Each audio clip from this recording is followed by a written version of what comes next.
And before I get into this, please don't forget to hit the like button, comment on this video, share this video, and if you still haven't, please subscribe to this channel and hit the notification bell for updates.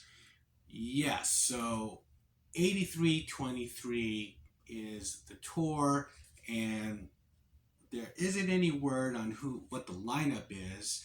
Of course, Billy and Ian Ashbury, Billy Duffy. Um, this lineup here is Jamie Stewart on bass and Raymondo on drums. They haven't confirmed. There's nothing about that that's been out there in the news. I don't know if it's just going to be the guys who are in the cult now and they're just calling it Death Cult. And, so that is still up in the air. However, um, what is mentioned is that they will play material, of course, from Death Cult, Dreamtime, Southern Death Cult, because they did play Moya back in the day, the Live at Lyceum show, and that is on record. And I believe perhaps they'll cut it off at Love. Maybe some stuff on the encore, because here She Sells Sanctuary, and Nigel Preston this is the drummer who passed on, of course. He was on Dreamtime, and this is the last thing he recorded on. And so this was the last EP that was put out before the Love album, and then we had Les Warner come in. And I believe there was the Big Country guy on the video playing, but that was Nigel's drumming, right? I believe so. Because, yeah, he's on here.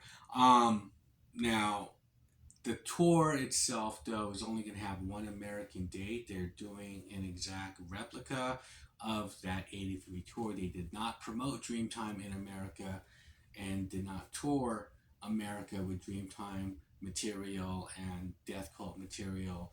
It's all pretty much UK, Ireland, and stuff like that. But hopefully, I'm hoping that, maybe they're just testing the waters and see what's going to happen if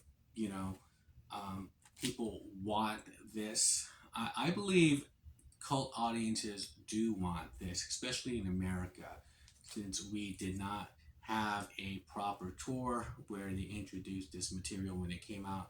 A lot of Americans, like myself, we pretty much got turned on to the cult with the Sire release of Love and then Electric, and then we hunted down the older material and found out how great Dreamtime was, and we missed the whole boat on that. They never came here, and so it would be great if they would tour on that album. I know there's not a big demand for Dreamtime, maybe, when they did the Love celebration of the anniversary of that album and the 20th anniversary or 30th anniversary of like Electric or Sonic Temple, which was recent, and I got this shirt at the Sonic Temple anniversary tour of the album. Yeah, Dreamtime is never really mentioned. However, since the last album was released there, Under the Midnight Sun, people were always talking about how it's kind of reminiscent, or they reminds them of some gothy kind of throwback stuff of Dreamtime. It was recorded in the same studio. Some of it was recorded in the same studio as Dreamtime, and so I don't know if that is the reason why they started going. Maybe our 40th anniversary is coming up. Let's play this material and go out as Death Cult, and they could do it. You know what I mean? And whether they get Jamie and Ray, I think it's just a great way of them celebrating this music in this period. And I hope, like I said, I hope they trek throughout the states and give the cult audience, fans, this music live.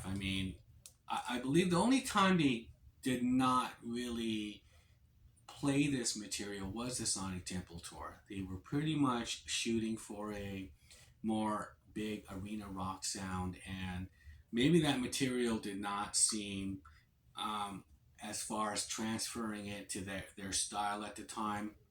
They did play it during the Love period on those tours, and they did play Horse Nation, of course, on the Electric tour, not on the Sonic Temple period, but they did bring it back at the end of the Ceremony tour. They started playing stuff like, if you have the marquee show here, they brought back Spirit Walker, Horse Nation, and I seen them play these songs like, I believe pre-pandemic. They played it when they had Choice of Weapon. They did come here, and they even played a free show in Vegas on the Strip, and they brought out Spirit Walker, and so they never really, after the Sonic Temple period, they never put aside their alternative rock side, and because I think at Sonic Temple they just pretty much went full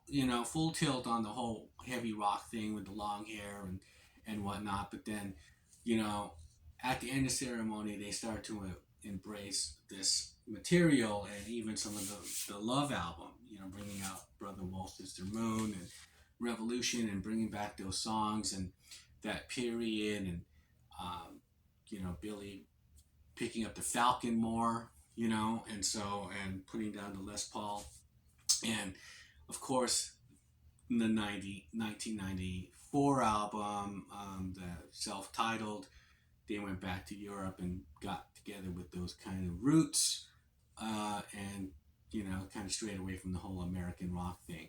And so this period of music has always kind of stuck with them, no matter what. I mean, it'd come and go, but sometimes it'd be little traces of it, whether it was on Beyond Good and Evil.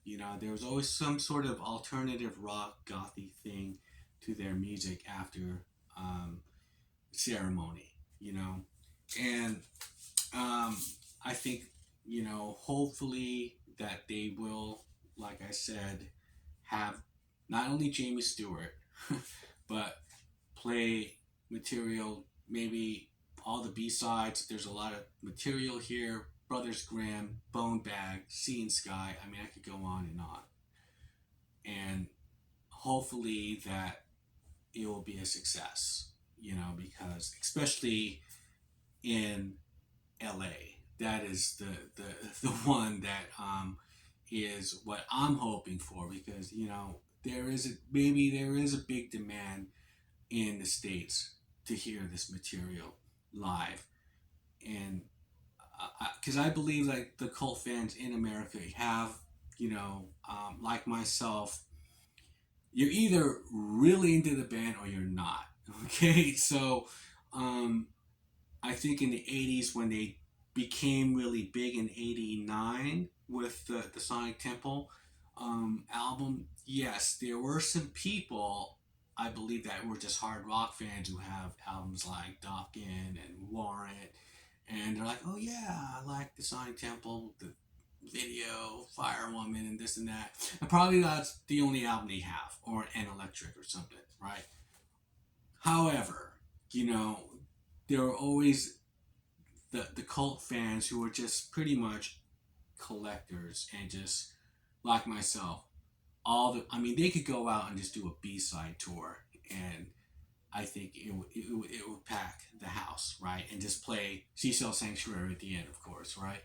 But it doesn't matter, because when when they did come around the last few times, they were throwing out some Dreamtime stuff, and people were really receptive. I was just like, wow, when I heard the Horse Nation intro, or Spirit Walker guitar intro, I mean, everyone is just losing it. So I think it's great that they're doing this 8323. Tell me, what are your thoughts on the cult, Death Cult, coming? I mean, I can't believe I'm saying that. It's like, it's kind of weird. Like, oh, the Death Cult gonna go see the Death Cult concert, you know, and yeah, tell me what are your thoughts on this, and do you think it's great that they are doing this, and you think it will be a success for them just to tour on this material, this old material, pre-Love era?